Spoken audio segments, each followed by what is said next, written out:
Let's begin the show with what is and forever will be the Roper Report. The world's highest paid YouTube star, PewDiePie, has used the N-word during an online broadcast.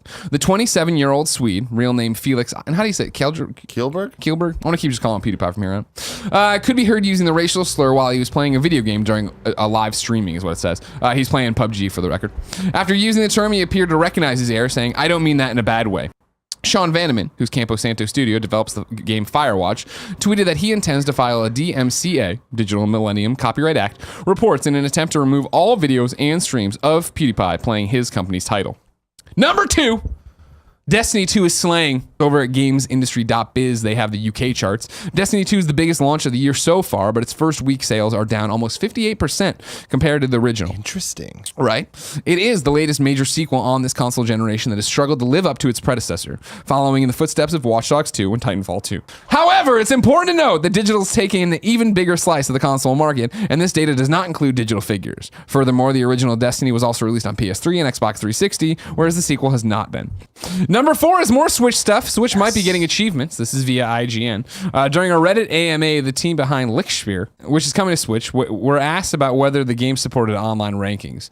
In the reply, team member Tom indicated that they were hoping to add rankings along the way, also dropping an intriguing little nugget. Quote, "Nintendo doesn't have an official support for achievements and leaderboards like Sony or Microsoft, but we know they're working on it," end quote. When called out on it, Tom responded with a guilty "oops," before adding that he thinks Nintendo hinted at it a few times. Number 5. No VR for Nintendo, according to Variety. Quote, "The problem with VR is that there aren't a lot of experiences that are truly fun," said Reggie. The company... Damn. Yeah, right? The company has had much more success with augmented reality, which debuted with the Nintendo 3DS console. The potential for more games with AR capabilities is much stronger, considering the company's experience with the medium, and although there are no plans to experiment with VR, Reggie said the company may consider it in the future.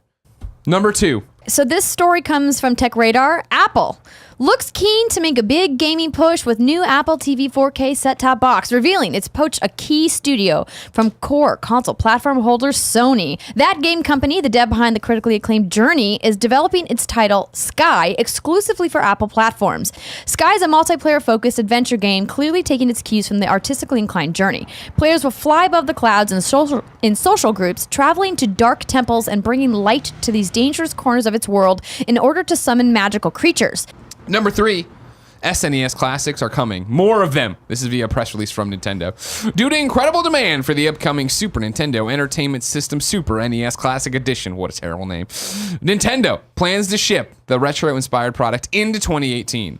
Next summer, Nintendo will also bring back the Nintendo Entertainment System NES Classic Edition system with new shipments. Number 4 on the Roper Report, Fortnite is the next to copy PUBG. Donald Mustard put up a post on the PlayStation blog as well as Xbox. We are excited to announce a new mode coming to Fortnite on September 26th. Battle Royale. 100 players, one giant map, a battle bus. Fortnite building skills combined with intense PvP combat. The last player standing wins. Our Battle Royale is now in public test for Fortnite players, and we would love your help testing it. The most important news story of the day, according to one, Tim Geddes. CEO Kaz Hirai, the fake Twitter, is retiring. The second news story, a Rocket League update. This comes from Brian Shea, a Game Informer. Nice. In the immediate future, players will enjoy new seasonal and standardized arenas, land support, and over 90 free items. The big addition Sonics is planning, however, is a new in-game tournaments feature. Ooh. This functionality is coming to Steam as a beta in the late fall, but if all goes well, it will expand to other platforms afterward. Sweet. The update is scheduled to hit September 28th, while the rest of the features in the long-term roadmap will roll out at a later date. This is a message from Bruce Straley, posted on naughtydog.com. It's impossible to summarize 18 of the most influential years of my career in a blog post, but here we are today. With the heaviest of hearts, I'm announcing my departure from Naughty Dog. This has been the hardest decision of my career. Naughty Dog is my home. The kennel is family. I've learned and grown so much from working. They call it the kennel? That's so great. Wow. So Bruce Straley, for those who Congrats don't know, to Bruce Straley. I guess his credits, just pulling up Moby Games so we got the full thing. Obviously worked at the company for a long time. Worked on Jak 3 and Jak 2 on design, actually, didn't realize. Game director on Uncharted 2. Did all the cinematics for Uncharted 3. Game director on Last of Us. Game director on Last of Us Left Behind. There are few people in the games industry that have a legacy that legendary when you look at it. Like, look at the pedigree of those games. Like, directing those games, that's multiple 10 out of 10 awarded games. The next news story, WWE 2K18 Career Mode details revealed. This comes from IGN. WWE 2K18 My Career Mode has been detailed, revealing the heavy emphasis on story to come in this year's version. Other new additions include backstage free roaming, letting you talk to and befriend other superstars, new and improved promos, and an update to My Career Invasion that allows other players to roam backstage in your save. WWE 2K18 will be released on October 17th for PS4, Xbox One, and Nintendo Switch. Next story, number 4. The Switch continues to kill it with indies. This comes from GameSpot. So this is a follow-up from yesterday, a story that Greg Miller had about Oceanhorn, where Oceanhorn sold better on the Switch than it did on any other system, which is very exciting news for Nintendo and for how well the indies are doing. Here's a follow-up story. Despite its short time in the market, the Nintendo Switch has proven to be a fertile home for indie titles, with Wonder Boy The Dragon's Trap standing as a prime example. According to developer Lizard Cube, the Switch port of the game has outsold all other versions combined. Final story today. Oh. Travis Strikes Again. This comes from GameSpot. Travis Strikes Again isn't a direct continuation of No More Heroes, but a spin-off of sorts, taking place 7 years after the original. In this title, Travis and Badman are sucked into a phantom console called the Death Drive Mark II, and the two must fight their way through its 6 different games in order to escape. While specific details haven't been revealed, the game will also feature, quote, a number of collaborations with prominent indie developers. Nice. During its announcement trailer, for instance, Travis could be seen playing Hotline Miami, soon to shed a bit more light on what form these collaborations will take. And here's where things get really disappointing. Oh, no. As far as collaborations with other games and stuff go, well, you saw Hotline Miami in the trailer, but basically we're calling it the t-shirt collaboration. Travis is going to be wearing t-shirts of different indie games, Suda explained. The first item is huge because it's all the Nintendo Direct summary. Of course, Nintendo had a Direct yesterday. They announced a whole bunch of different stuff. We're going to run through it. This is via IGN. Xenoblade Chronicles 2 finally has a release date. It's coming to Nintendo Switch in the West on December 1st of this year. Skyrim on Switch is coming out November 17th. 2 more Bethesda games are also coming out on the Switch. Doom and Wolfenstein 2, The New Colossus. Doom arrives for the holidays, while Wolfenstein 2 hits sometimes in 2018. Kirby's new game on Switch is called Kirby Star Allies, and the 3DS Kirby Battle Royale release date was announced as January 19th, 2018. Nintendo announced a Pokemon-themed new Nintendo 2DS XL. The red and white 2DS XL resembles a Pokeball, as much as non-spherical handhelds can resemble a ball, at least. The Pokemon new 2DS XL releases November 3rd. Square Enix gave more details on its intriguing upcoming exclusive Nintendo Switch RPG, Project Octopath Traveler. What a name.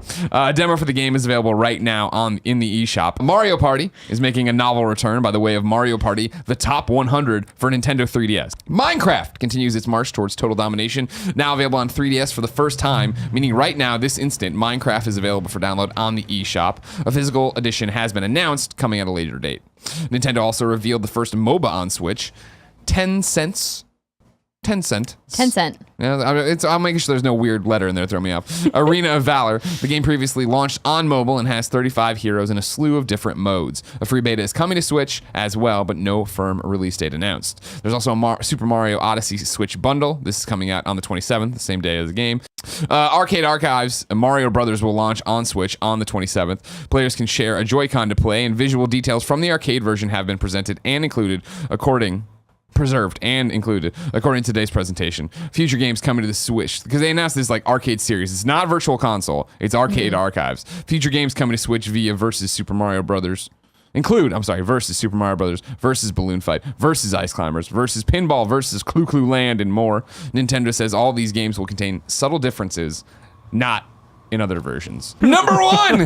NPD numbers are out for August 2017, and the top 10 games are, and this is the US, obviously, Madden, NFL 18, Grand Theft Auto 5 at number 2, number 3, Uncharted The Lost Legacy, number 4, Splatoon 2, number 5, The Legend of Zelda Breath of the Wild, number 6, Tom Clancy's Rainbow Six Siege, number 7, Mario Kart 8, number 8, Call of Duty Modern Warfare Remastered, number 9, hanging on, Crash Bandicoot Insane Trilogy, and number 10, Overwatch. Number 2, Grand Theft Auto 5 is the best-selling video game of all time, according to US Gamer. I'm going to read their article here. Grand Theft Auto 5 is now the best-selling game of all time in terms of revenue and tracked unit sales. That's according to NPD Group's August analysis for video game sales in 2017. We have more, and I guess we have the official details on NBA 2K18 coming to Switch. I remember there was this big thing about like, oh, you need a memory card for this game, but what does that actually mean? How big are these files? Over on GAF today, they posted up what was on Nintendo of America's site about it, and I will now read that.